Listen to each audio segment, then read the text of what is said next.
afternoon, and welcome to BBC Two.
Welcome to Back to the 90s, the podcast that doesn't look back in anger. Just not today.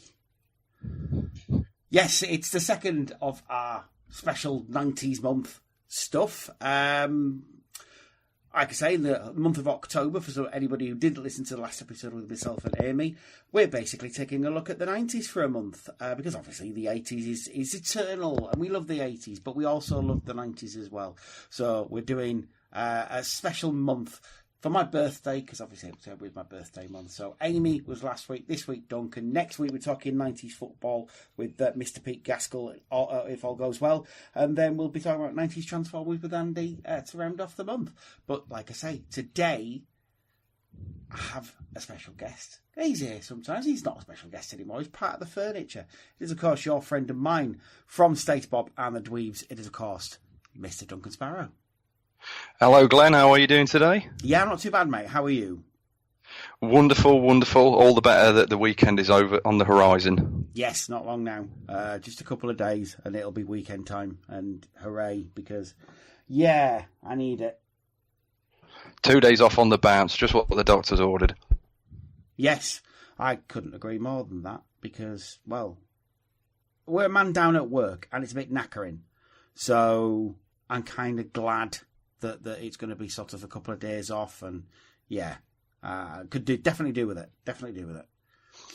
2 nice long lions for you. Well, in theory, depending on whether the cat wants me to get up and feed him in the morning, but you know what it's like. Well, you've got kids. So. Sort of, except the cat's not my responsibility. No, this is very true. Because we've got 2, so yeah. No, I'm not. I'll feed them, but I'll keep them at a distance, mate. That's the joy of being allergic. It's a built-in defence mechanism against cats, or having to look after them. I don't have that luxury, sadly. But never mind. It's my cat. It's my choice. So I've only got myself to blame. In fact, punching myself in the face. But excellent stuff. Been up to much? Been doing anything cool or interesting that we need to know about? Sadly, no, nothing of interest, mate. Not since last we spoke. Cars all fixed. No, not yet. No, we're about to. Well, actually, when this goes out, yes, there should be actually, because I believe speaking in the past, I believe we're recording in a couple of days now, actually, for a new episode. All right. Because last one. Whilst we're recording right now, this is very weird. Sorry, I'm trying to get my head around the timeline of things here. This is like it's like reading a comic book. So the last one was Captain Simian and the Space Monkeys. So we've not got anything new recorded just yet. But I don't know what we're doing next week because it's Rich's choice, and he's very secretive. I don't tend to find out until on the day. Fair enough. That's probably the whereas I couldn't wait to shout, yeah, we're watching Captain Simian and the Space Monkeys because that program was amazing. Do you know what? I've never seen it. It's surprisingly good for saying it was a program designed to sell toys in the mid-90s. Well, yeah, because usually they were crap. They were tended to be really, really terrible. I mean, they were bad in the 80s, let's face it, but in the 90s, forget about it. Even worse, because just zero effort, 9 times out of 10. Things like Bucky O'Hare. There's no effort in that at all. How dare you? Bucky O'Hare and the Toad Wars. It was a great programme. For 5 minutes. Well, Seriously. Captain Simeon and the Space Monkeys is right. It's still a kids' program. There are still daft moments in it. Some of the jokes are a bit terrible, but it's got a great voice cast. It's got a lot of stuff. It's got a fair few Star Trek alumni. Malcolm McDowell as a reoccurring villain. Michael Dorn as the big bad. One of the guys from Babylon 5 as the main character, Captain Chuck Simeon. What's the name of the bloke who played Uncle Phil? Avery. Oh, James Avery. That's it, yeah. He's one of the characters in it as well. Maurice LaMarche does a character. Technically 2 characters. Yeah, it's great. It's a very good show. Of course it is. And of course so I was very happy to rewatch that programme. I will have to listen to it. I've got sort of podcasts backed up at work. So, because of my job, I'm very lucky. I get to listen to my headphones. I get to put those on. So, podcasts all the way, basically. So cool. Excellent. Well, I shall look forward to that. Plus, it's Stacey's birthday month, isn't it? Yes, it's, yes. Well, I say it because if this is coming out in October, then yes, last month. Yes, it was indeed. Unfortunately, with the car engine going as it did, I had to sit out, going out. So it's been a month of it's been a very cheap month for me as a necessity. We'll have to do it next year instead. Yeah, very much so. I planned because I had to miss out on karaoke again, and I absolutely hate missing out on karaoke. As would any right-minded person. But what about yourself, sir? What have you been up to? Very little. It's been just a month after a holiday, basically. So we went on holiday a couple of months ago now, actually. But obviously, yeah, it's been one of those months, I'm afraid. So I would never say we've been poor, but we've been near being poor. But it's my birthday month is October, like I said. So it's one of those periods of time where I can't buy anything. Yeah, you can't ruin the surprises or ruin any presents. Yeah, because you never know what people are getting you. Because I'm also not the type of person to say I want this, this, this, and this. Here's my Amazon wish list. I don't even have an Amazon wish list. So yeah, I don't buy anything. I just, and then I'll buy stuff after. See, I do have an Amazon wish list, but the only person who actually goes on it is the Benin. But then again, if she ever does, it's very rare. She'll get one present off that, and then get a load of really good stuff off her own back because she's good at buying presents. Yes. Whereas I, on the other hand, have to rely quite heavily on her Amazon wish list, and have forbade her from looking at it whilst we're in the interim period between now and her birthday, which is the beginning of November. Right. That's so a shitty time to have a birthday, is that? Yes, it is. Christmas trail. Well, I'm January 12th, mate. I'm not much better. Oh, no, that's post-Christmas when nobody has any money. No, well, you probably get joint Christmas birthdays. Well, it's why I don't. It's probably why I've never really seen all the fuss in birthdays. Yeah, it's probably that. That would do it. That would certainly. But never seen short on Christmas. This is true because you always get sort of bulked up for Christmas instead of your birthday, I guess. Mm. Oh well, that's something. Enough talk of birthdays though, because I'm 42 this year and I don't want to be because it's depressing. But there you go. We should be talking today, for those who haven't seen the title, we should be talking about non-Batman Batman films, or films that wouldn't have been made if it weren't for Batman. 90s pulp films. Yeah, basically what happened is that Batman came out in 1989, the Tim Burton movie, and then movie companies thought, well, we can't really, well, we don't want to spend money getting other DC and Marvel properties. What we'll do, we'll go back in the past and we'll look at sort of Pulp Fiction comic books that had happened in the 30s and buy up all those properties, make it like Batman, kind of, or at least market them like they were Batman. We'll make loads of money. Yeah, they didn't.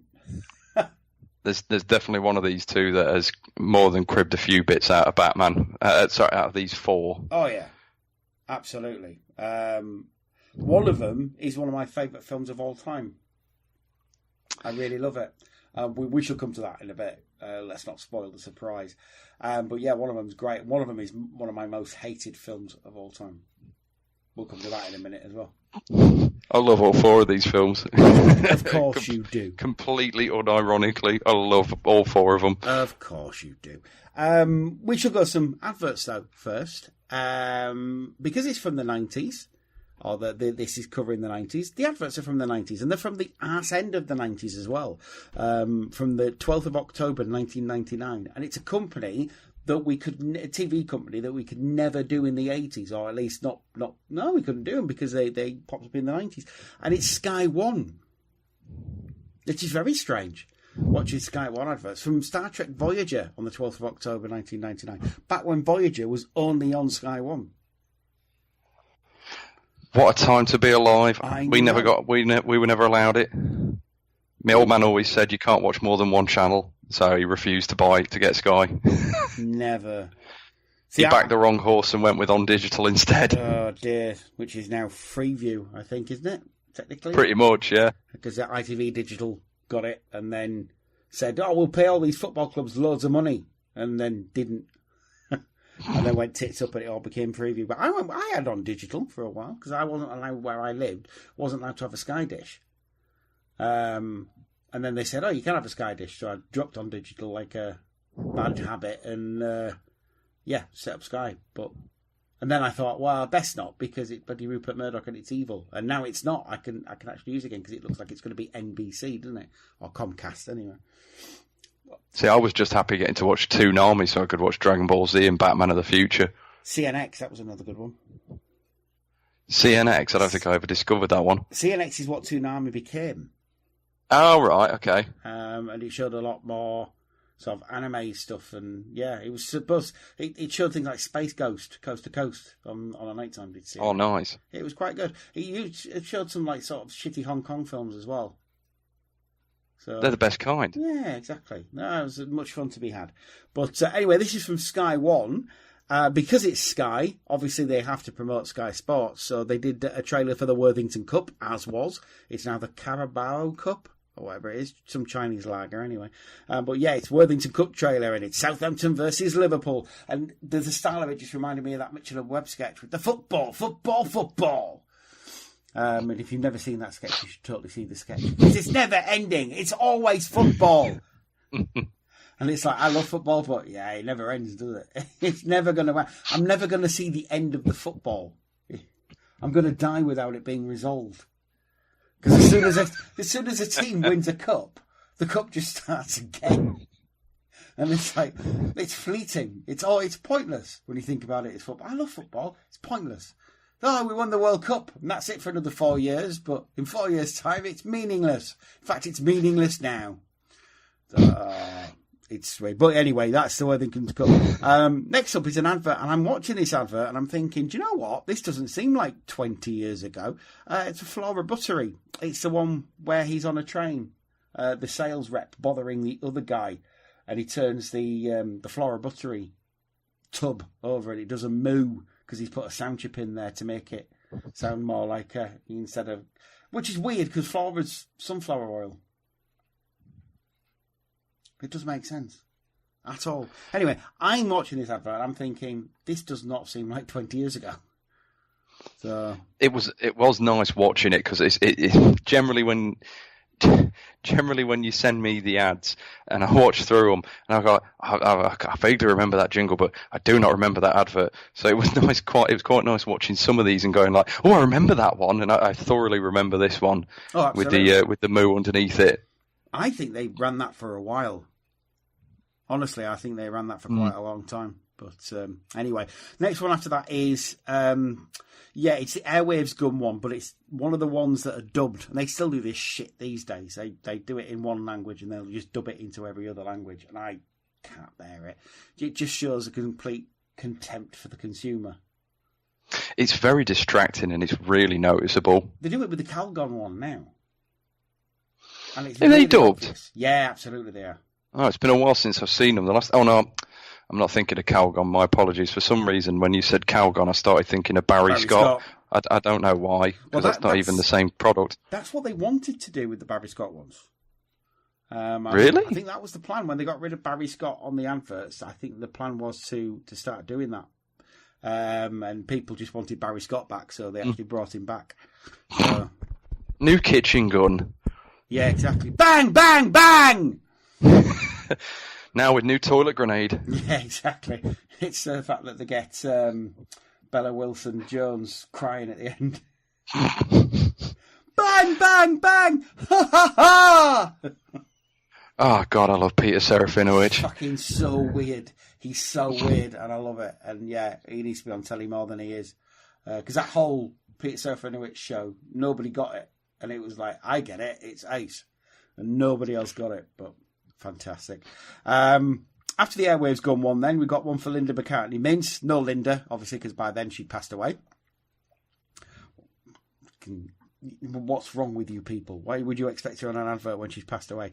Next after that is Felix, and it's the same bloody ads that they show now. The same style, the same everything. It's one of those ad campaigns I've never felt the need to refresh it because it's not perfect the way it is. It's cat food. What more needs to be said? It's cat food. If it ain't broke, with a recognisable mascot. If it ain't broke. Yeah, exactly. I tell you what, you don't see the ones with the Caesar's dog anymore. I know that's dog food, but I've just thought of that. But to be fair, I don't watch a lot of live TV anymore. But no, still, they used to call that Mr. Dog Caesar. Really? Yeah, Mr. Dog is what it was called. And then they just said, it's called Caesar because it's what they call it on the continent, and that's what we're all doing now. So yeah. Next one is for Actimel, and this one's interesting because it lies about what it does.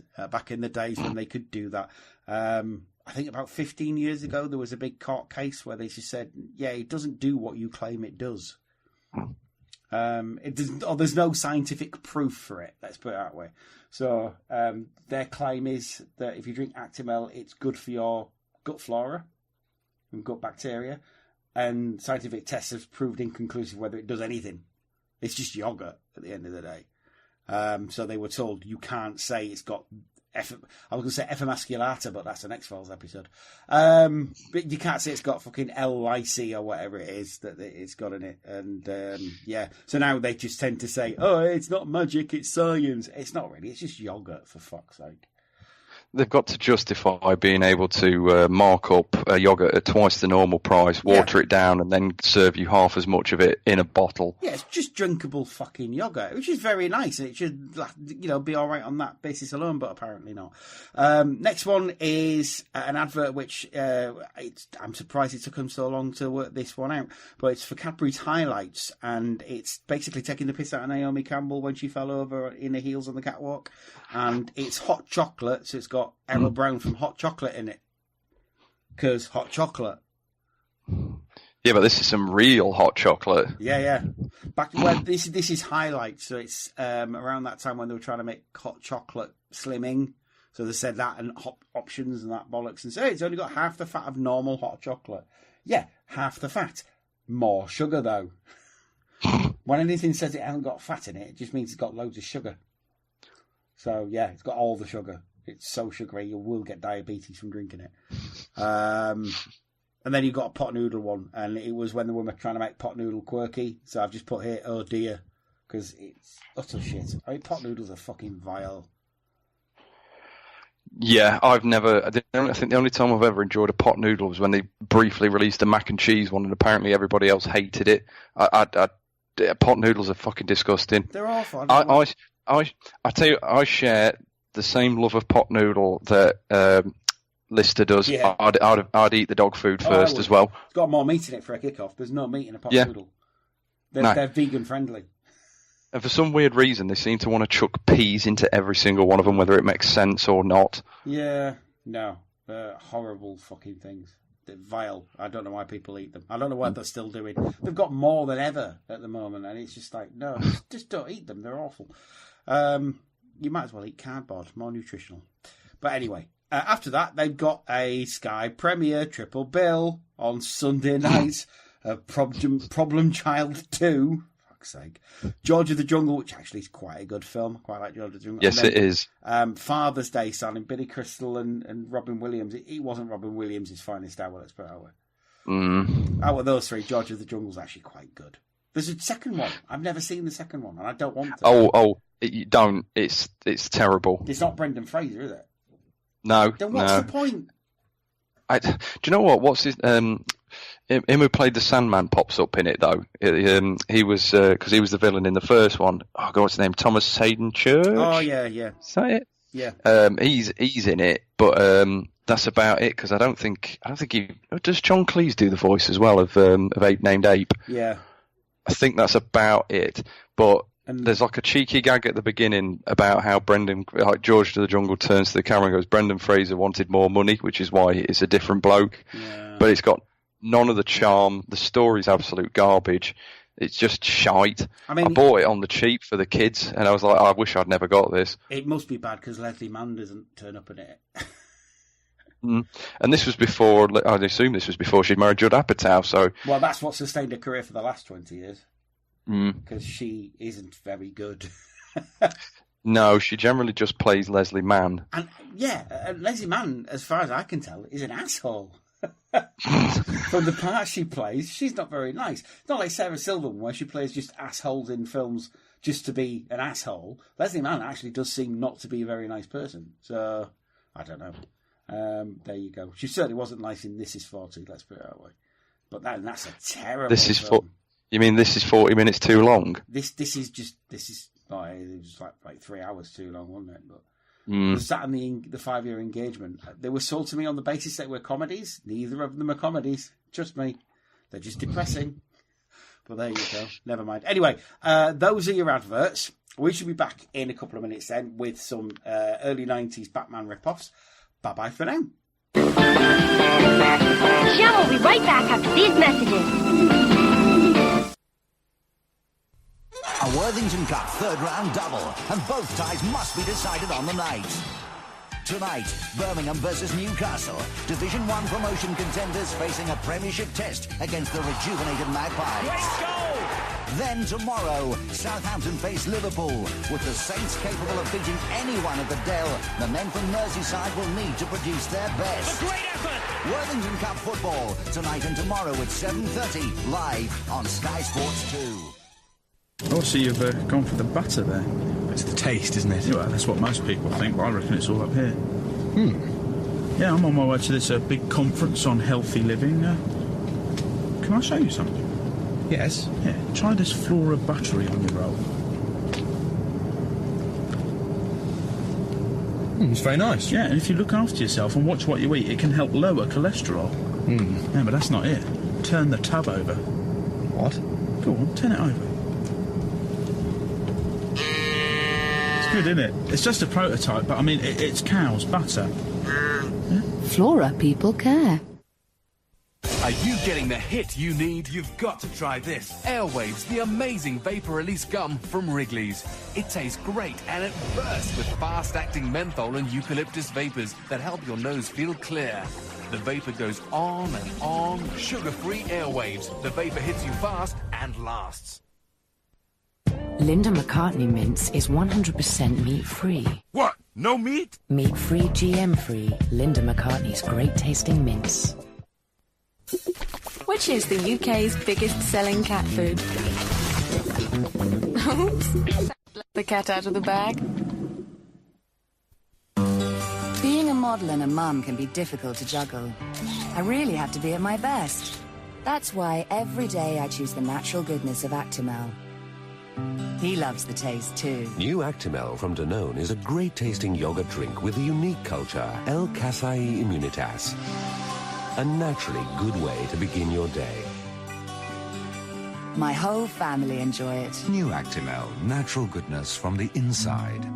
From Danone. Now let's go! Come on, try it, come on! When you can't take any more, when you feel your life is over, put down your problems and pick up your cup, and I'll put you together again. Cadbury's Highlight with only 40 calories. Put you together again. There's hot chocolate. And there's Cadbury's. Morning.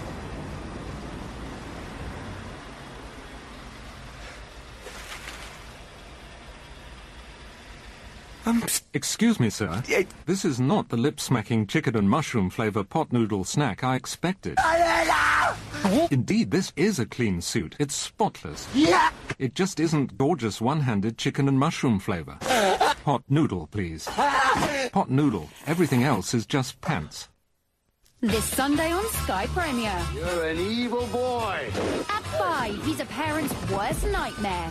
Shut your trap. Problem Child 2, followed at 7. Brendan Fraser swings into action in the family movie. Ladies and gentlemen, I give you the king of the jungle. George of the Jungle. And at 9... My son, Scott. He's yours. Robin Williams and Billy Crystal have paternal problems in Father's Day. Thank you very much. That's this Sunday on Sky Premier. And now, back to Gems.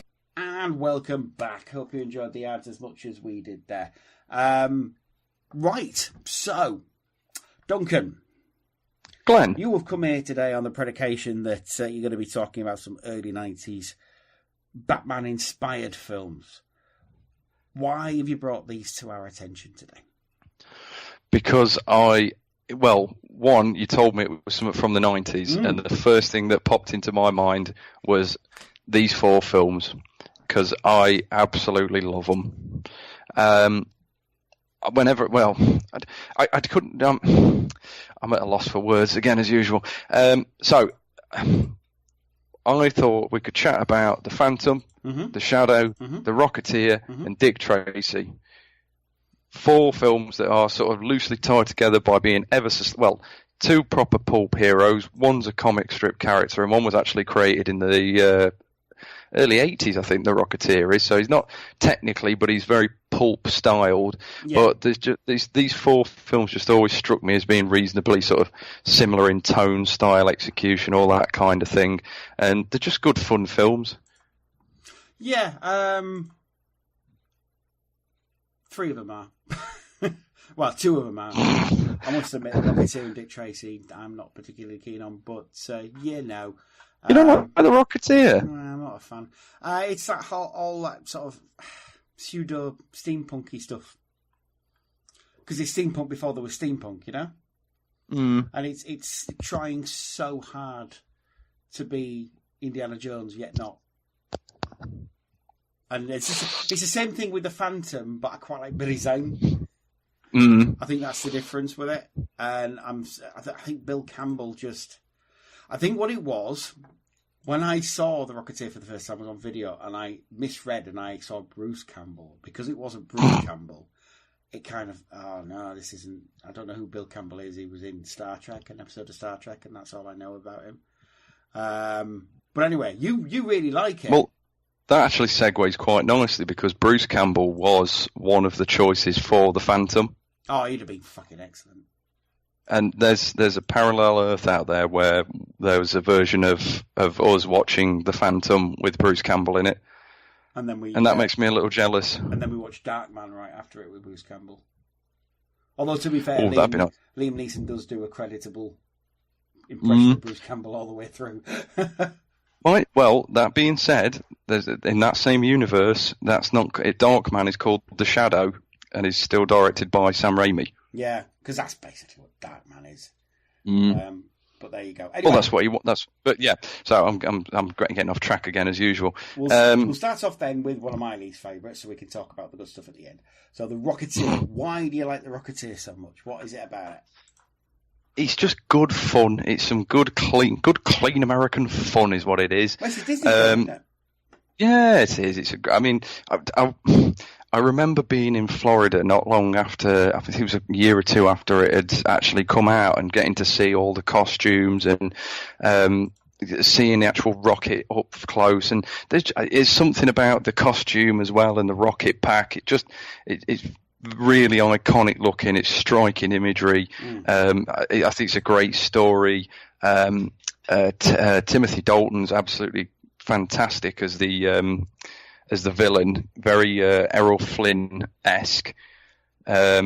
I really like the film. It's just, for me, it's really enjoyable all the way through. Even though, looking at it, there's the temptation to call it a superhero movie, but it kind of barely is, because you don't wear the rocket that much, No. and there's a lot of build up to it, and then it gets blown up at the end anyway. It's just sort of one and done. Yeah, I mean, like I say, it's sort of it's a superhero film in the same way that Indiana Jones is a superhero film. Yeah, it's a serial. Yeah, it's a pulp, like a Republic Pictures serial, isn't it? Like Flash Gordon, that kind of thing. Yeah, because I'd argue the other films of this were very much built to be franchises. Oh, absolutely. I'm not sure this was particularly. No, I mean it's somewhat open ended at the end, where Alan Arkin's looking at the blueprints to the rocket, but it's not really. I mean, it ending there is fine. It doesn't need to go on any further. Yeah, it's like most Disney films of that era. It's sort of not baiting it as it's sort of leaving it open ended enough, but it's not completely franchise baiting like the other two are. No, I mean, I'd even argue Dick Tracy isn't really, because I mean Warren Beatty's not big on doing a lot of work, is he? From what I gather from the look of his filmography, No. He likes to release every now and again a pretty big film, and then just sort of go into hibernation for a little while. Pretty much, yeah. I mean, he's the reason.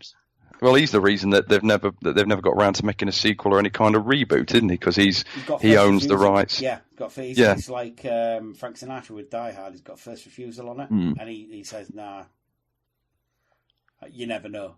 It's like, no, we know, Warren. You're like a million years old. Yeah, he's wouldn't be very convincing as Dick Tracy these days. No, Jack Palance, he is not.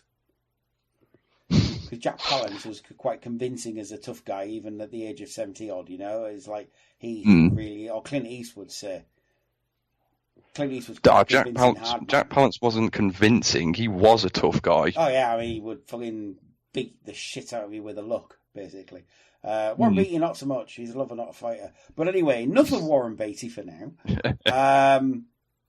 So, yeah, like I say, Rocketeer, it's very much sort of swashbuckling... Indiana Jones, fight the Nazis, that kind of thing. Yeah, exactly. The villains are full-on evil. There's no shades of grey. Cliff Secord is a good bloke. All right, yeah, he kind of pinches the rocket, but he's only going to use it for... All right, yeah, and again, he was going to use it to try and... for money to begin with, but when the time comes, he steps up. The villains are Nazis, so you can't get more cut and dry than that. All right, I suppose the mob boss at the end, they turn out to be, they wind up standing up against the Nazis and saying no, which is, from what I gather, what actually happened during World War II anyway. Oh, yeah. So that there's little bits, but it's not. It's very sort of. It is. I'd argue it's more black and white, and it's a great film to watch with the kids. Yeah, absolutely. It's directed by Joe Johnston as well. Who, if you don't know, he directed things like Honey, I Shrunk the Kids, and a little picture called Captain America: The First Avenger. Well, The Rocketeer is the reason he got that film, the gig. He got the Captain America. Yeah, absolutely. Because they knew he could handle that kind of thing. Because it got quite good reviews. It wasn't a flop, I suppose, at all. It was a commercial disappointment, but it opened behind Robin Hood, Prince of Thieves, City Slickers, and Dying Young. I mean, especially Robin Hood, Prince of Thieves was huge at the time.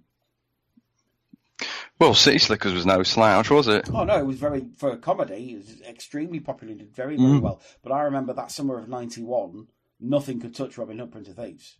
It was everywhere. I mean, we're talking about the number one song in Britain for 16 weeks. It totally destroyed everything. Did Everything I Do. And it was just stupidly popular. People go into that film like 2 or 3 times.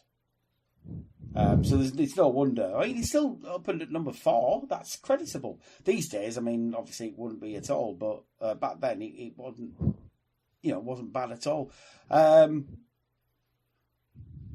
problem was that a lot of people sort of assumed it was for kids because it was Disney. I mean, this is one of the films that Disney decided that they would start not putting the Disney tag on things, like using things like Touchstone and buying things like Miramax and buying sort of companies like that so they could put things out, but not as Disney. Well, it's a good strategy. Makes perfect sense. I mean, the irony being is that 27 years later, people would think, well, just because it got Disney on it doesn't mean it's for kids. But back then they did. These days, people don't care. Yeah, but this was in the same time period where if anything was vaguely comic book related, it was actors didn't want to be in them. Now you can't. Now, for the most part, you can't. You're fighting actors off for wanting to be in the like Marvel movies, DC movies, and stuff like that. Wesley Snipes says you're welcome. Patrick Stewart says you're welcome. I was actually watching the X-Men film the other day, the first one, and thinking, this hasn't aged that badly, actually. Some of the graphics are a bit sort of off, but when you think of the people who are in it, like Hugh Jackman and Patrick Stewart and all that, you're thinking, he's quite a good talent, especially like Ian McKellen. People going about Blade being the film that legitimised comic book movies. I would actually argue that it was the X-Men that did it. But there you go. But, if it wasn't for that film, they wouldn't have Spider-Man. But absolutely not. I completely agree with you. I think, because this was comic booky, pulpy. Even after Batman had come out, and Batman is by no means back then considered a kids' film. No, probably would be now. I probably shouldn't have been watching it, really, to be honest with you. Mind you, we watched an edited version, so there was a fair bit sliced out of it. But even then, it's quite, for the time, hard-edged. Whereas I think the problem is that the ones that came out after it, apart from maybe The Shadow, they're all a bit weak and a bit lame, especially things like the Captain America film, which is fucking dreadful. The 90s one. It's awful. Captain America looks really bad in it. Not just I thought you were saying the first Avenger. I was going to say, I really like that film. I don't know why everybody shits on it. It's a good film. That's a cracking film. Yeah, it's meant to be like a serial. Yeah. It's good. Well, it's meant to be like The Rocketeer, and that's why it is. We'll move on. But no, very briefly though, that Captain America film is frigging hilarious. Oh, the one with Ronnie Cox in it. Oh God, do you know what? I do enjoy it. There's particular. There's one scene in particular where it's when he's in the car with what's his name from Deliverance? Ned Beatty. That's it. He's in the car with Ned Beatty, and Captain America's after he's been unfrozen, and he starts freaking out when he realises that I think he's in a German car. He sees like a Japanese tape deck and all these different things, and he just starts freaking out, and it insists on jump. Oh, it's funny because of how inappropriate it is, because it's clearly not meant to be played for laughs. No, and it is. And then he jumps out of the car, pretends to be sick. When the person comes to comfort him, he runs back into the car and steals it. And he does it twice in the film. Seriously? And that's his superpower. Nicking cars. Oh, yeah, that's all he does. It's a fucking dreadful film. It makes Captain America look weak as fuck. It's just the worst. It's no wonder Captain America was sort of considered to be shit. I mean, I remember when they brought out the first Avenger and everyone said, how can we possibly relate to such a worn-out character nobody cares about? It's like, yeah, you care about him now, don't you? This is how crap my that movie is. I bought it on DVD, and the official DVD release, the front cover wasn't even the poster of the movie. It was a picture of a statue of Captain America. Brilliant. That's how shitty it was. And I mean, like a decent version, like a proper nice statue. But it was still like that's horrific. That's clearly not J.D. Salinger's son. Yeah, I mean, it's Matt Salinger, isn't it? Yeah. That's it. Yeah. Blimey. Yeah, not a good film. Speaking of not very good films, the next one on the list is Dick Tracy from 1990. Dick Tracy, cracking film. I don't know what you're talking about. Warren Beatty's tour de force. Okay then, if you say so. See, this was the one I was on about. That shares a fair few bits in common with Batman. Oh yeah, well, I mean by design. They knew that Batman was coming out. Who did it? It was Buena Vista, so it's Disney again. They knew that Batman was coming out. They even got fucking Danny Elfman to do the music. Do you know what? Again, this was the same year when we saw The Rocketeer. I actually saw some of the stuff on the backlot tour for Dick Tracy. Like they showed little bits of how bits were done in the movie, like the bit with the train where the kid runs in front of it and then disappears behind it. Oh yeah. And he's just stood there like dumbfounded, like he can't understand how the kids disappeared. They showed us how all the green screen effects worked and stuff like that. It was a nice little peek behind the curtain for a 7-year-old Duncan. Absolutely. I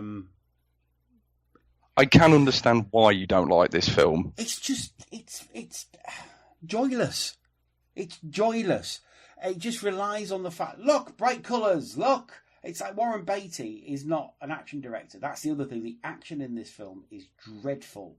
It's dreadfully directed because he ain't an action director. As to the cast, I mean, it's one of the most 90s casts you're ever going to fucking... It's got a great cast in it, actually. So you got Warren Beatty, Dick Tracy, you got Al Pacino, who is just at the start of his scenery chewing career.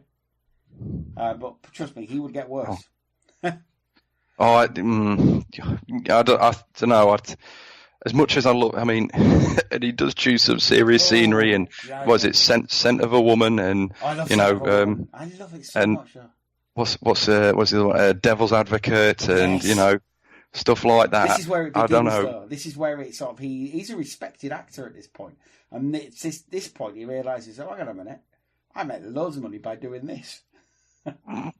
He looks like he's having so much fun in this film, though. Well, he probably is. That's why he ends up in like Adam Sandler films and things like that. Oh, Christ! He's in Jack and Jill, which is disappointing. Yeah. But you see, this is the same as Malcolm McDowell with Tank Girl. This is where he realises, oh, hang on a minute, if I act like this, I don't have to be a proper actor. I can just act like this and make loads of money. So you got Pacino, you got Madonna as Breathless Mahoney. Less said about Madonna's acting, the better. She is not good, but she did do the soundtrack. Apparently, it's her favourite album that she's ever done. What, the Call Me Breathless one? The whole Dick Tracy soundtrack album that she did, like Hanky Panky and all that. Apparently, that's her favourite album that she's ever done. See, the songs that she did in it are really good. That's because Danny Elfman wrote. I like that. It's the song between her and Mandy Patinkin. Yeah, who's good in everything, to be fair. Yes, he is. Glenn Headley's in it as well. She's awesome. I like Glenn Headley. Charlie Cosmo. Whatever happened to him? He went off to college. I think he's a lawyer or something now. He's doing well for himself. They do tend to be lawyers. Who? The actors. They do tend to do that. I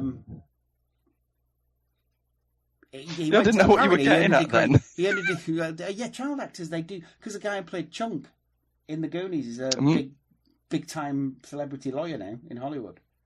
He's extremely rich. And yet he played Chunk. He earned a degree in physics from MIT. He has worked for the EPA, and he works for Boo, the Republican Party. Boo! But now he works at Yale. He was a member of the Federalist Society, an organisation for conservative and libertarian lawyers and law students. Well, that's depressing, isn't it? But he was in like the 90s films. Dick Tracy, he was in Hook, and he was in What About Bob as well. There you go. So that's Robin Williams, Bill Murray, and Warren Beatty you got to work with. Yeah. That's not bad for, And he ended up working for the Republicans. How did that work? Well, he had a brief return in Can't Hardly Wait as well, and then that was it. Yeah, he wasn't a very good actor, to be fair.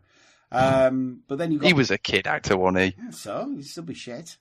No, that's what I'm saying though. He was a kid actor. That was, he had the bad luck to come around at the same time as fucking Haley Joel Osment did. So. Make of that what you will. But anyway, he's got some other good actors in it. Michael J. Pollard, Charles Durning, Dick Van Dyke, Frank Campanella, Kathy Bates is in it. Hoffman's in it. William Forsythe, who I love. He's great. Edo Ross is excellent. Edo Ross. Love Edo Ross. Mandy Patinkin, as you said. R.G. Armstrong. Paulie Sorvino's in it. And James Caan and Catherine O'Hara. So... What's his name's in it as well? The bloke who plays Flat Top, William Forsythe, is it? Yeah. Yeah. Screw Top, love him. Flat love Top. a bit of William Forsythe. I swear is he Screw Top? Or am I just confusing that and thinking it's his name? Because in Out for Justice, Steven Seagal crams a bottle opener in his head. Great. Is it a bottle opener? That's probably... No, it's a corkscrew. That's what he does. He crams a corkscrew into his head, and that's how he kills him right at the end of Out for Justice. Nice. He was in The Rock as well. Yes, he was. Charlie Goodspeed, his advice. Because you think he's going to be an asshole, and it turns out he's not an asshole at all. He's actually really nice to Goodspeed. He's in... He's Lance Henriksen's right-hand man in Stone Cold as well, the Brian Bosworth movie. Oh, yeah. He's in Boardwalk Empire as well, a lot. Is he? I've never watched that film. I've watched that programme. Yeah, it's good. But I just remember him in The Rock. I want to see The Rock again. We should totally talk about The Rock, because that's 90s. That's a great film. That's Michael Bay's best film, still. But there you go. So what was it about Dick Tracy that you liked then? Why? Is it just the colours? Is it all that? Because it's colourful. Yeah. It's visual candy. Visually, it's brilliant. I've got nothing against it. It's just the plot's a bit weak and the action's weak because Warren Beatty isn't an action director. But the colours and the visuals are great. I do thoroughly, fully understand your complaints with the film. I do. I just enjoy how it looks like a comic book strip come to life. Yeah, I mean that's absolutely one of the best things about it is that that's exactly what it looks like. It looks like a 30s pulp strip on your screen. Yeah, that is pretty much it, because the plot's a bit daft and very nonsensical, if I'm being completely honest. And I enjoy this film, and I'm happy to admit that it is daft.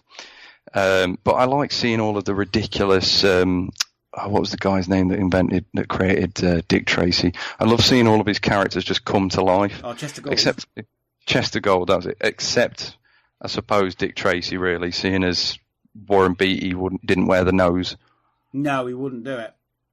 No, I think he wanted to, but the producers wouldn't let him because they didn't want to cover his face up. Yeah, that's exactly what it is.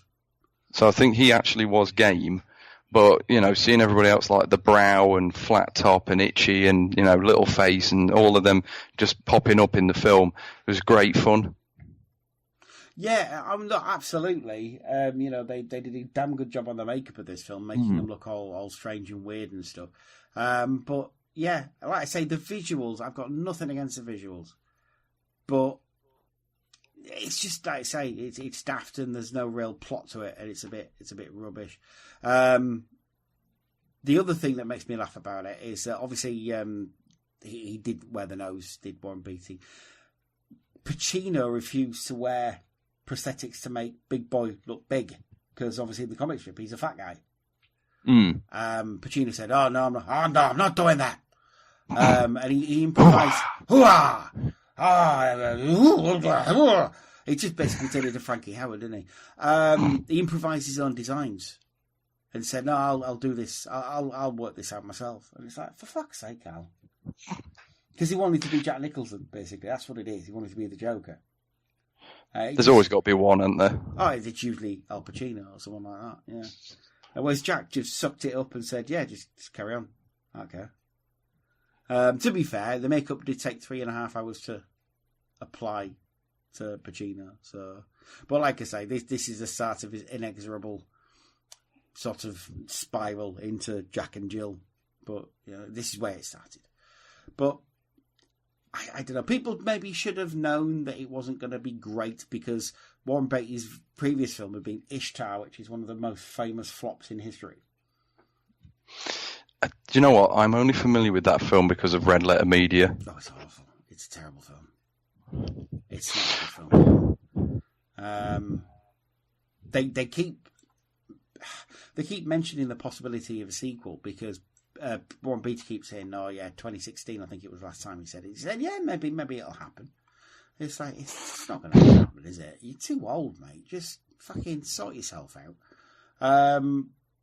They did plan a sequel because it did well enough to have a sequel. It wasn't by any... The thing is, people keep saying it didn't do very well. It had a budget of 46 million and it made 162 million. So it did all right, Yeah, but it's Hollywood maths again, isn't it? No, not necessarily. I actually did really well at the box office, did Dick Tracy, but the critics didn't really like it. The critics, because they had it in for Warren Beatty, they kind of fucked it over and said it's a bit shit. And it isn't. It's, I don't particularly like it, but it didn't do badly by any stretch of the imagination. Like I say, it made sort of over 3 times what it took to make, which isn't bad. A lot of companies would take that these days. But there you go. So no sequel. I think its time is gone.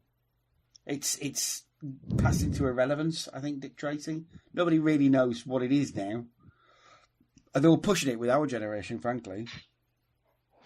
Well, yeah, this is it. I mean, I only really know. I mean, I think I knew more about the characters from playing the video game on the Mega Drive before I actually watched the film. Yeah. So that's, I mean, I've got, I don't know why the Brow is my favourite of all of the Dick Tracy villains. It's just because he's got a really striking appearance. You know the one called 88 Keys? Yeah, that's the one that Mandy Patinkin plays because he's the piano player. That's it, 88 Keys, all the fingers or something, hasn't he? Oh, I don't know. Been ages since I've seen it.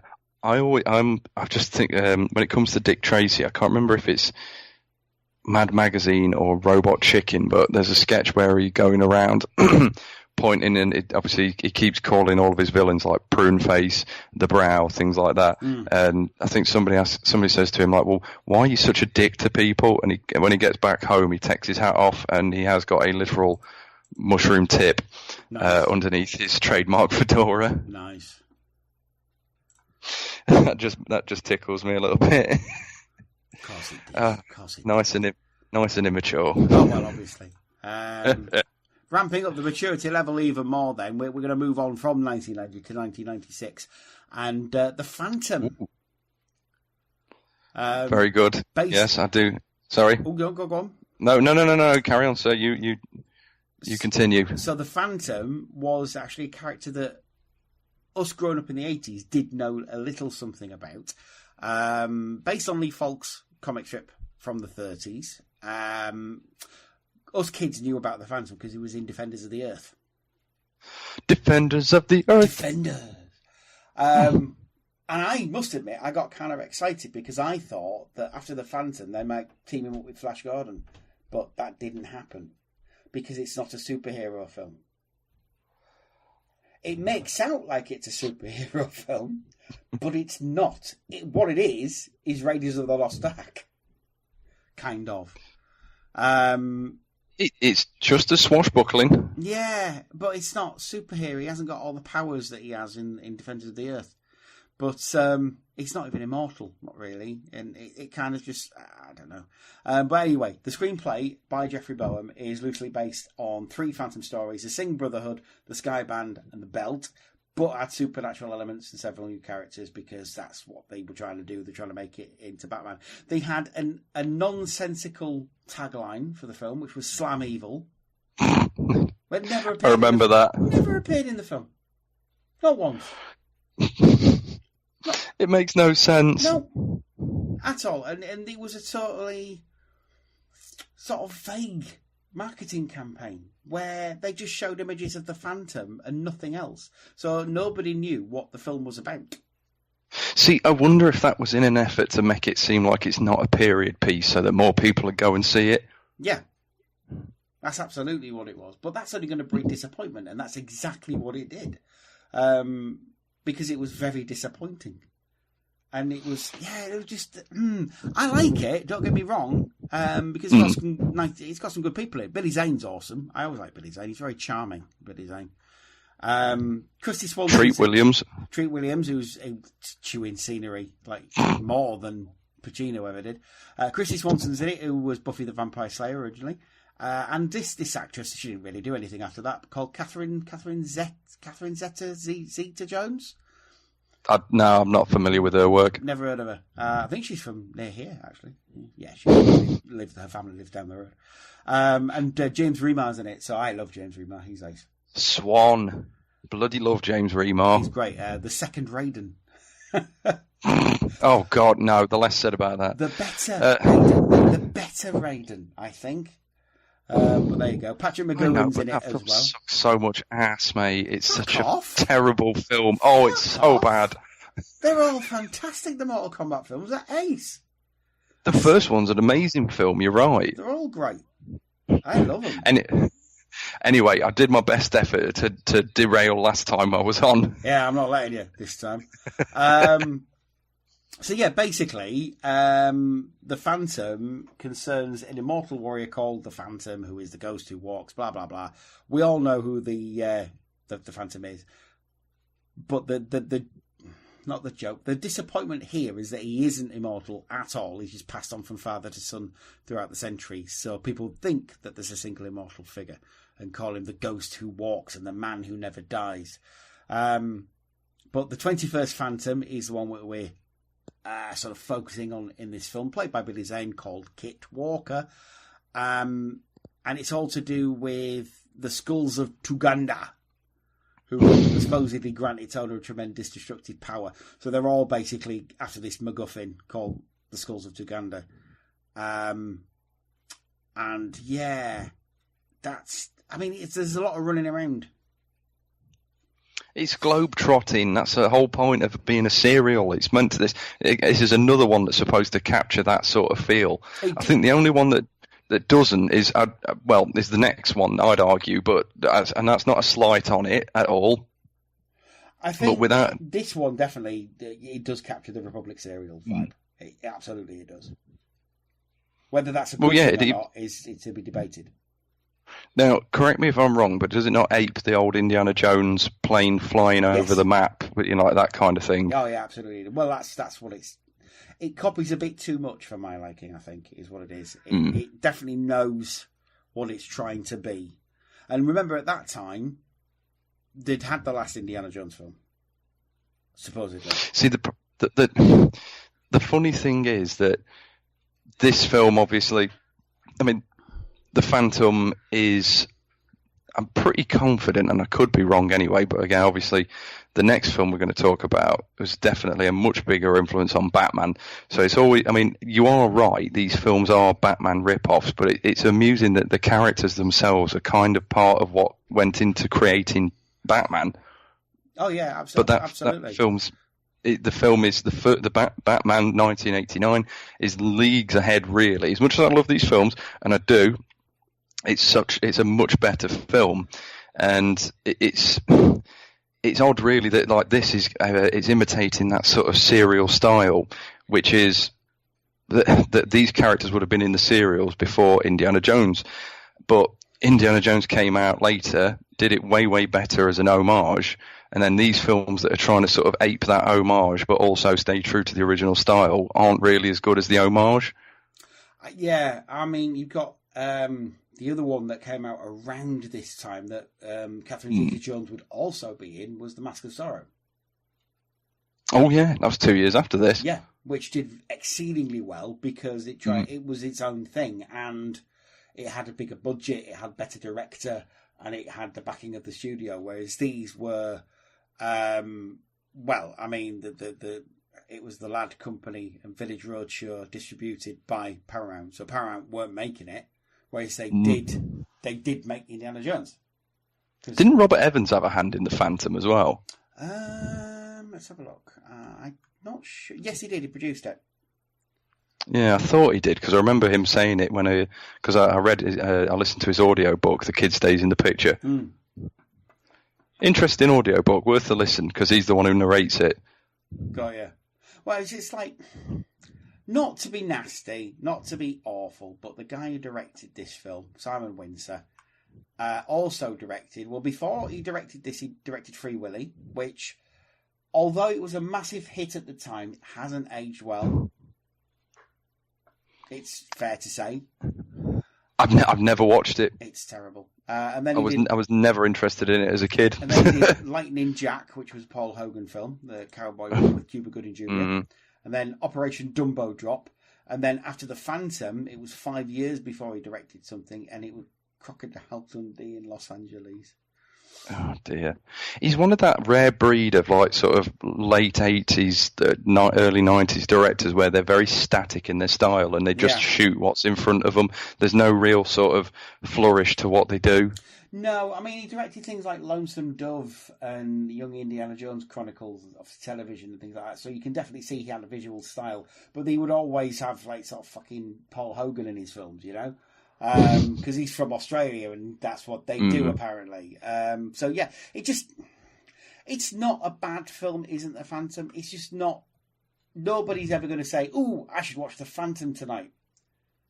Do you know what? It doesn't surprise me knowing that Simon Wincer's Australian. You say, yeah, it feels like an episode of The Flying Doctors. I'm going to be honest about it.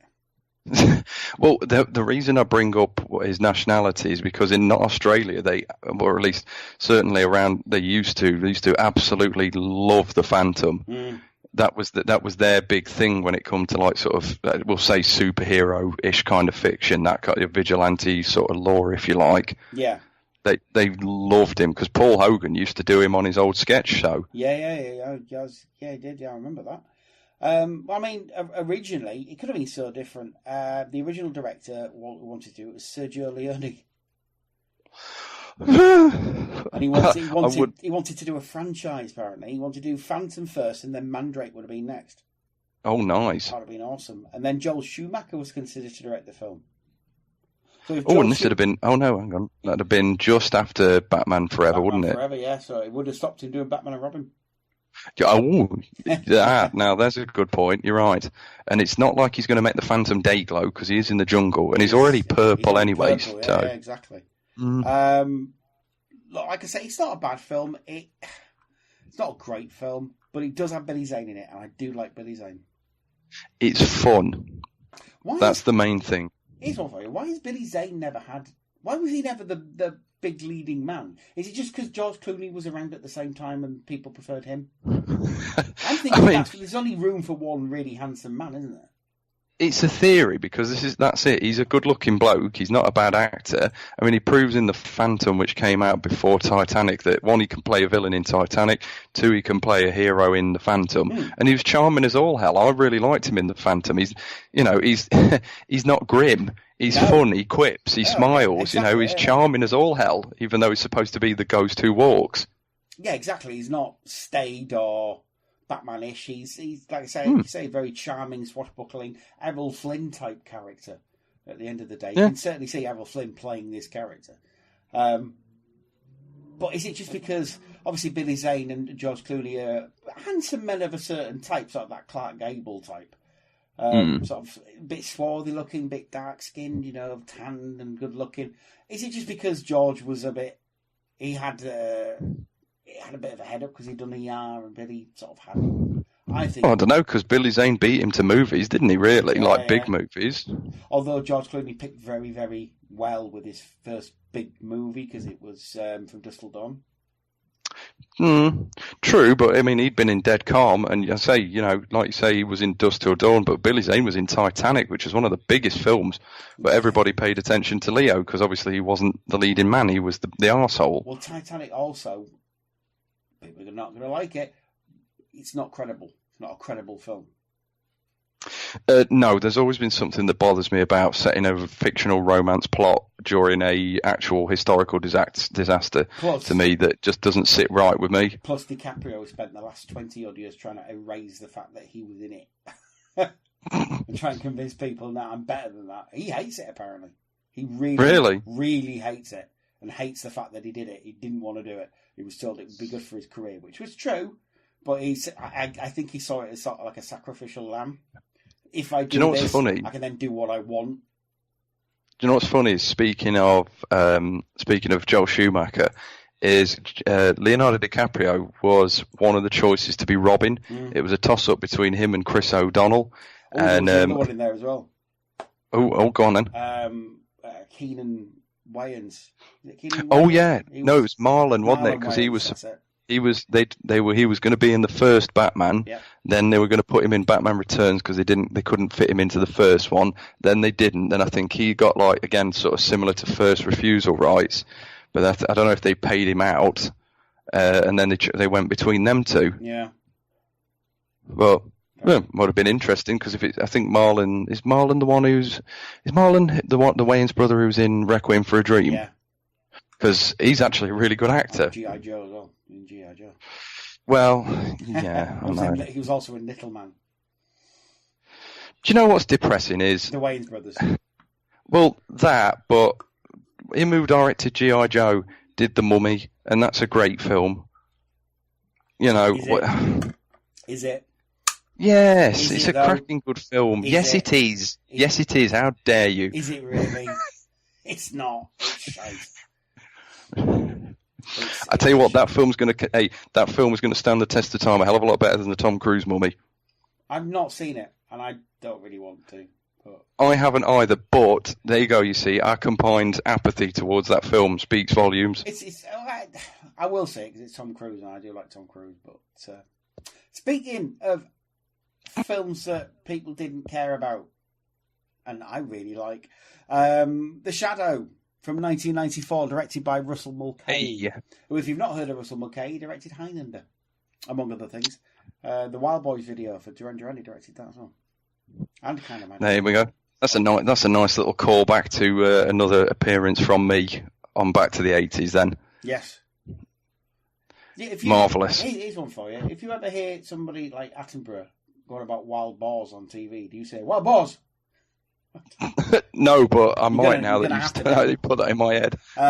Anyway, The Shadow, 1994 American superhero film, and it is a superhero film from Universal. This was from produced by Martin Bregman, but like I say, directed by Russell Mulcahy, starring my boy Alec Baldwin, love that guy. Also got John Lone, Penelope Ann Miller, Ian McKellen, Jonathan Winters, Peter Boyle, and Tim Curry. It's got a great cast. Based upon the Pulp Fiction character of the same name, created by Walter B. Gibson in 1931. Originally voiced by Orson Welles as well. Who knows? The Shadow knows. Should have been much bigger than it was.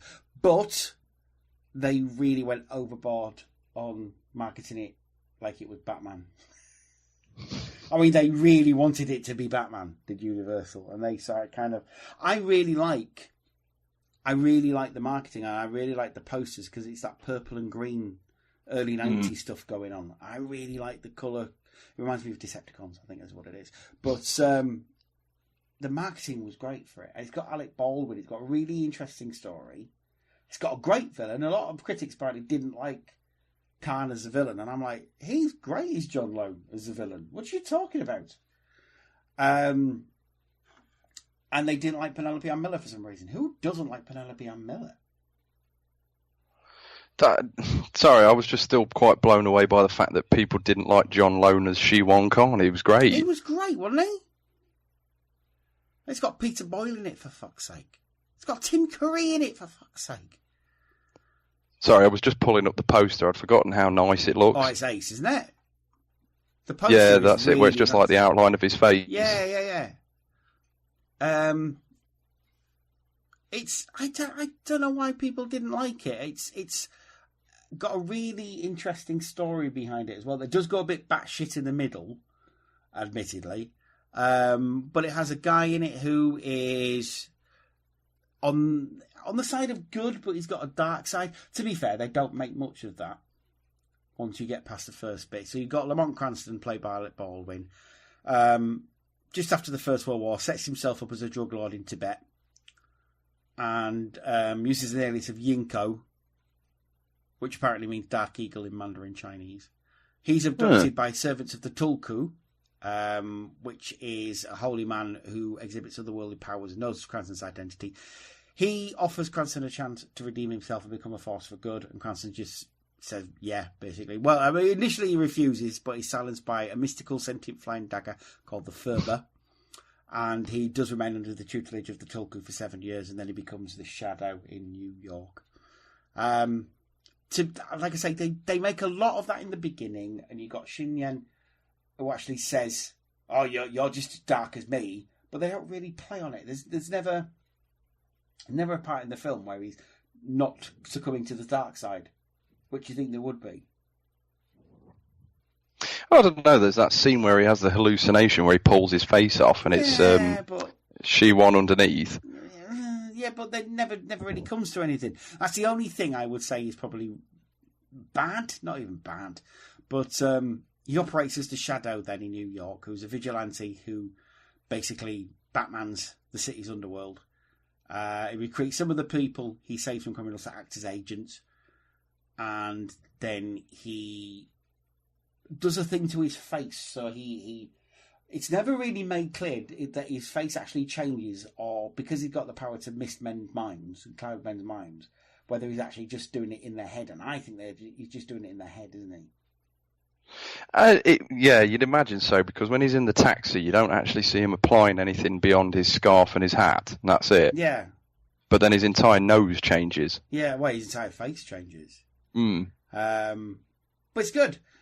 He's menaced by Shiwan Khan, who is the Tulku's rogue protege murderer, and he thinks that he's his ancestor, is Genghis Khan, and he wants to take over the world.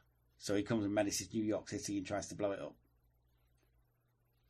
And Shiwan Khan has the same powers as the Phantom. Yeah, only more, because apparently he's better than the Phantom. Ooh. Yeah. Do you know what? This is a great film. Oh, it's fantastic. I fucking love this film. I know I say that every time I come on and I say, we want to talk about this, but I thoroughly enjoy this film. I find it weird that people wouldn't enjoy it. No, it's I saw it pretty much when it came out. I think just after it came out on video, when it came out then. And I saw it and I thought, why did I not go to the cinema to see this? This must have been this. But it's a really good sort of, again, I won't say swashbuckling, I don't think it's swashbuckling, but it's a really good action film. One thing that Mulcahy is good at is style. He's very stylistic, and he showed that in Highlander, because Highlander's a cracking film as well. There's great chemistry between most of the cast. So Alec Baldwin and Penelope Ann Miller, I could buy them as a couple. Yeah, I'd agree with that. And again, Alec Baldwin, really charming.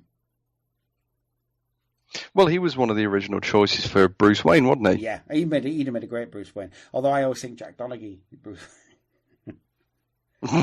Yes, yeah, okay. Jack, why are you wearing a tuxedo? It's after 6, Lemon. What do you think I am? A farmer? That is one of my go-to Donaghy lines. Any Donaghy line is great. Donaghy. But anyway, yes, he's really charming. You got Peter Boyle's a good foil for him as well. You got Ian McKellen. If anything, he's underused because, well, frankly, he wasn't as famous as he was a few years later when he was Magneto. At that point, he was just, I don't want to say a jobbing actor, but that's pretty much what he was. He was a jobbing actor. Remember, this is pre-Lord of the Rings as well, so... Yeah, but this is Hollywood. It's not like, he was a big stage name, wasn't he, at this point in this country, but not like he wasn't as big as he was in the movies as he is now. No, absolutely not. You wouldn't have him doing this sort of role now after, Lord of the Rings and X-Men. Absolutely not. But you do have Tim Curry, who's really, really good in it, because he's Tim Curry in something. James Hong is in it, because, of course, James Hong is in it. There's Chinese people in a film. James Hong has to be in it somewhere. Jonathan Winters is in it. You'd be disappointed if he wasn't, though. Oh, absolutely. If you know that there's Chinese people in a Hollywood movie in the 80s and 90s, you're thinking, where's James Hong? Where's Al Leong? That's what's missing from this film, is Al Leong. I was just about to say that. I was just about to ask, where is he? He's fantastic. I love Al Leong. He's great.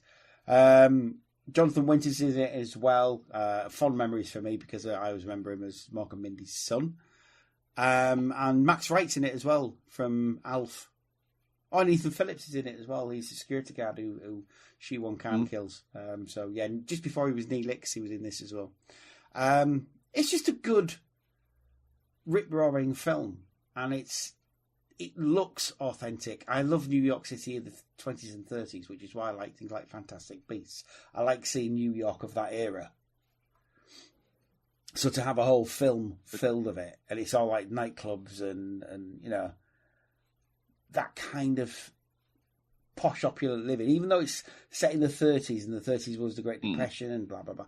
You've also got that sort of feeling that it's sort of pre-war and Vigilante could get by just on holding 2 guns, and I really enjoy all the iconography and the Art Deco of it. Oh, the sets are absolutely gorgeous, aren't they? Yeah, it is all backlot. Especially that. It's the club as well, that club that he's in quite frequently, where he meets up with his uncle, with Jonathan Winters. Yeah, so he can find out what's going on. That club's absolutely gorgeous. The only thing that ruins the whole film for me, and they did this a lot, the song at the end, the original Sin. Now, it's a Jim Steinman song, so it's Meatloaf, and that's fine. It's Taylor Dane performs it. But it's this thing of, it's not from the 30s. Yeah, but just turn it off as soon as the credits roll. There you go. But they do it with a few films of that era, and they do a big pop song, and it's like, yeah, but it's not set then. Everything I do for you, kind of, it works, kind of, because it's never really used in the film. Whereas this is, and it's kind of annoying, but there you go. But yeah, other than that, it's fantastic. It's really, really enjoyable. You should definitely watch it if you've never seen it before. I don't think. I mean, will people listening to Back to the 80s have not watched this already? Is probably the more pertinent question. We do get some young people who haven't watched it, and I would say to those young people, yes, definitely watch it. It's fun. Rectify that. Yeah. Is it going to change your life? No, it's not going to change your life. Are you going to have a fun hour and a half? Yeah, you are going to have a fun hour and a half. One last tale about my trip to Florida in 1993. We went to Universal Studios, and on the backlot tour, every once in a while, the Phantom would pop up, and the tour guide kept pointing out, going, "Oh, you're going to see on your left, there's the Phantom lurking around," because they were obviously gearing up for the film to come out. Little things like that. Do you know what? That's probably why that might, with 3 of these films already popping up, and this was just from that one trip, that might be why I enjoy them so much. Probably. They're tied into my childhood psyche. Probably. Subconsciously. I think the early 90s, where Hollywood was a bit of a boom time, because they were just trying out different things, because genre films were becoming a thing.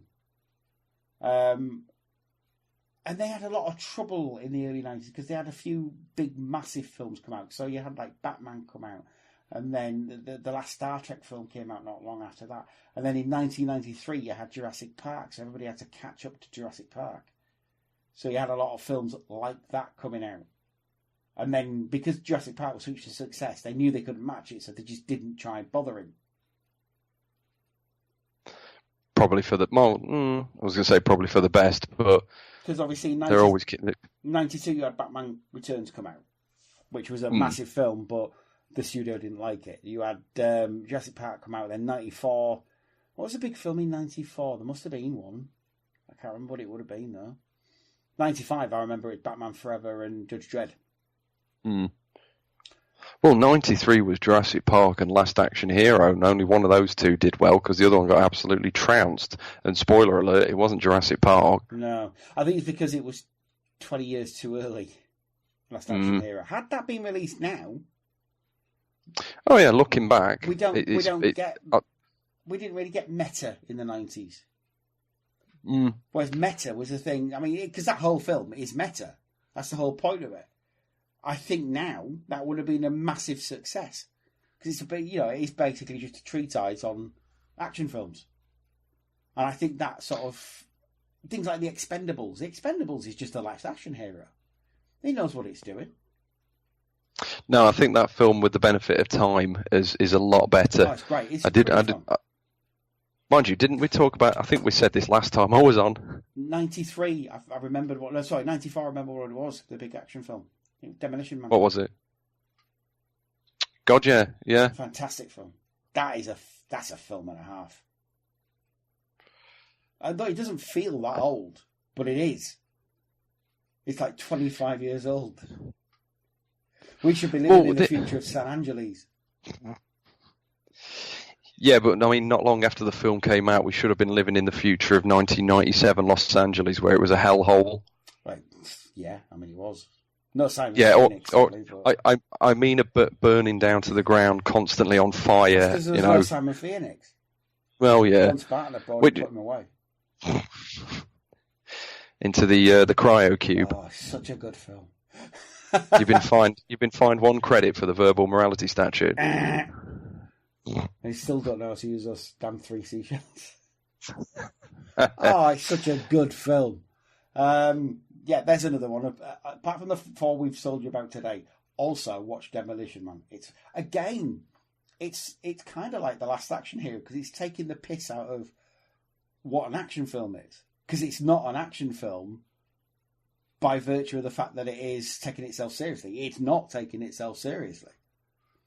No, it's ridiculous. They've even got some absolutely daft sound effects when they actually punch people. Not full on slapstick, but not too far off. Especially Simon Phoenix when he's beating the shit out of those coppers. Mm.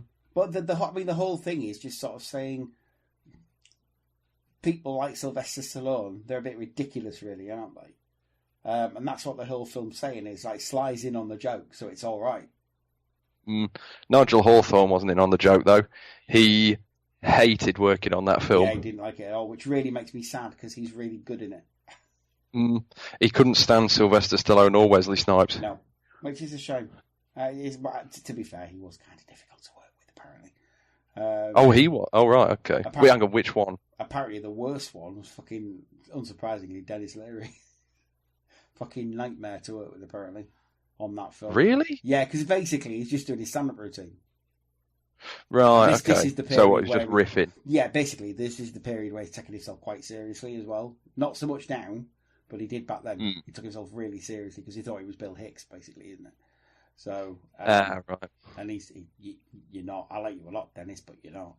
But no, fantastic film. That and The Last Action Hero. There was 2 other films. Plus Charles Dance is in Last Action Hero, and he's fantastic. Apparently, he did get on with Schwarzenegger. He used to walk around. I read a bit of trivia on that because it was supposed. I can't remember who it was supposed to be, but he was whoever he had been replaced by. Charles Dance was walking around with a T-shirt on the set of Last Action Hero that said like when you can't afford so and so, get Charles Dance. Nice. Well, arguably, whoever it was, Charles Dance was better anyway. Yeah. That and The Golden Child, that's where I remember first seeing Charles Dance. No, my brother Numpty. Brother Numpty! Fantastic in both. Oh, God. Wouldn't have been the same if it had been somebody. I don't think Last Action Hero would have worked had it been anyone but Charles Dance, because he's got that air of, I don't want to be doing any of this. You're just annoying the shit out of me, the lot of you. And he's not like that in real life. He's apparently a very nice man. But in films like that, it's just like, you are so far beneath me. I can't believe I'm having to do this shit. And it works so well. But yes, watch those and watch The Shadow, watch Rocketeer, watch Dick Tracy, and obviously watch The Phantom as well. And you can't go far wrong. They're not necessarily films, like I say, that will change your life, but they are films that will entertain you for a couple of hours. And that's all you can ask from a film, really, isn't it? I've just found out who Charles Dance replaced. It was Alan Rickman. The T-shirt he wore said, "I'm cheaper than Alan Rickman." Well, yes, because at that point he was just been Hans, wasn't he? Hans Gruber, and his stock was high.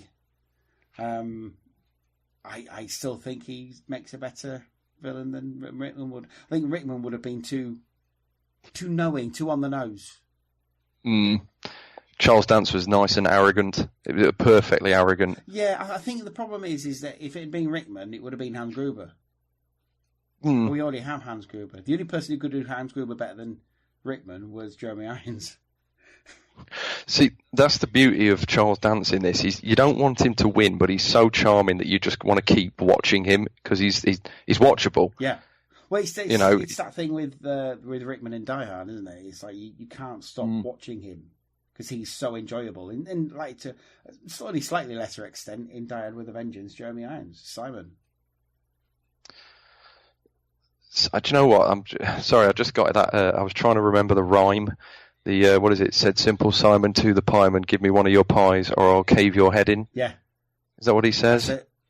Yeah. And I love the fact, best thing about that film is that all that is just complete bullshit. It's just a distraction. Couldn't care less about Hans. Couldn't care less about John McClane. Just wants to distract them while he steals all the gold.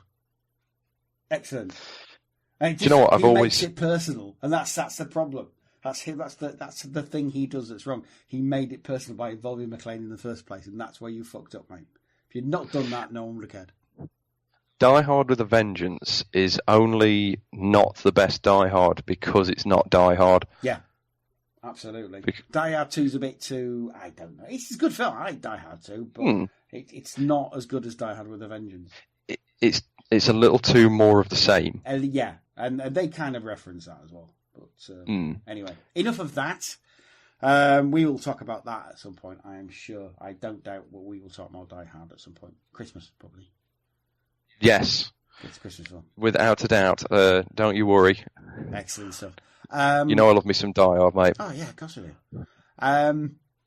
Go on, then. Where can we find you on the old wide world of the interwebs, Mr. Duncan? So, I am on Twitter, but as I've said every time, I don't use it. I'm Deadpool360, and feel free to @ me, but there's a good chance I won't reply because I never check it. Or other than that, floating around on the Tinternet on Stacey's Parlour on Facebook, and in the Back to the 80s Facebook group and the Cymru Nerd Cave Facebook group. But more than anything, hear me here or on Stacebob and the Dweebs. Yes, well, he's regular guest now, regular correspondent, and he'll be back again soon, I'm sure, with something else.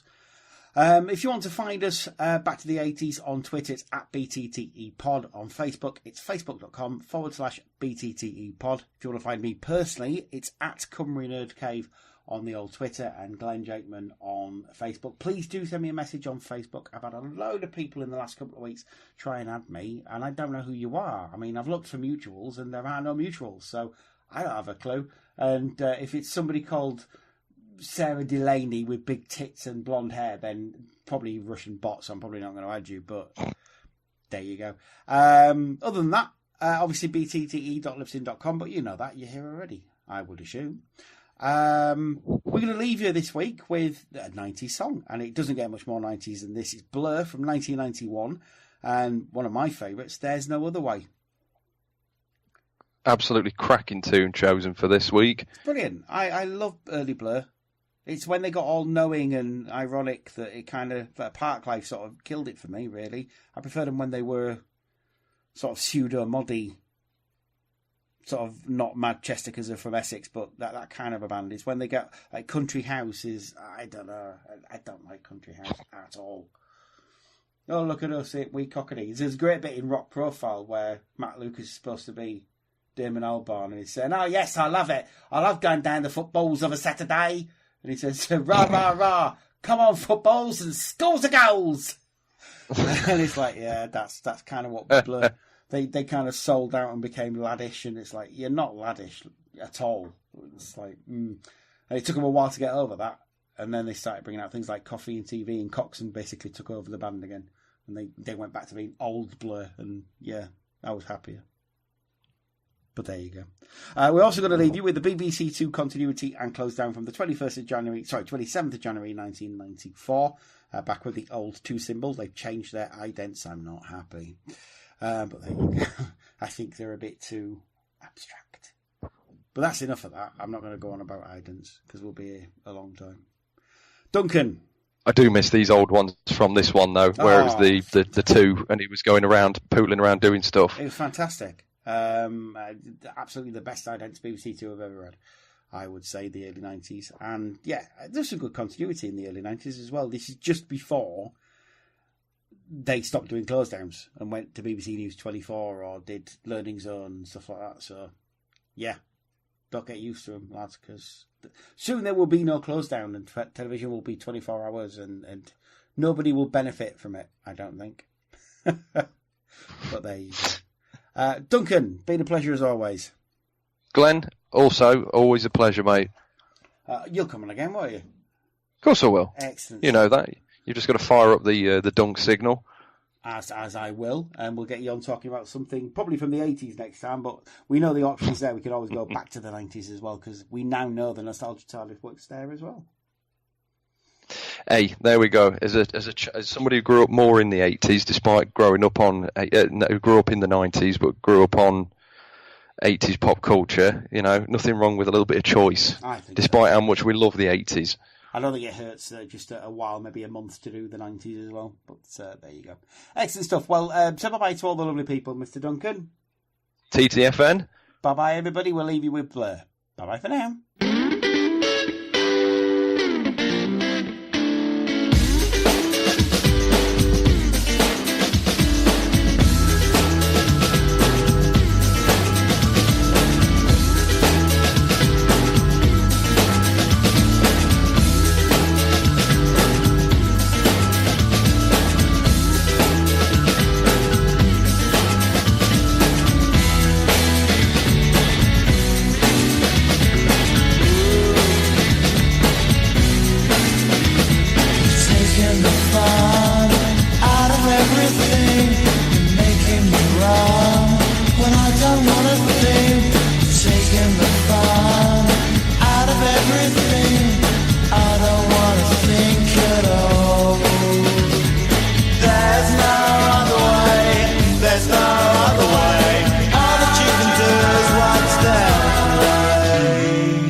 A Friday night fantasy on BBC Two. Wimbledon 0, Sheffield United 0, and frankly, it's not a classic. Oh, let's have a quick look at what's on BBC Two. No, we might miss some.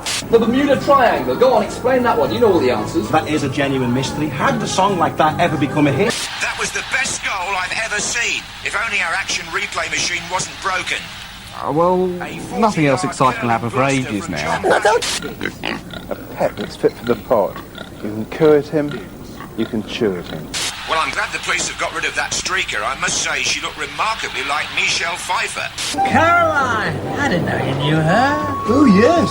I even touched her once. And after the spontaneous combustion of the back four, Sheffield down to 7 men and really up against it. I believe God is a large buffalo with a nice hat, not unlike Babacar.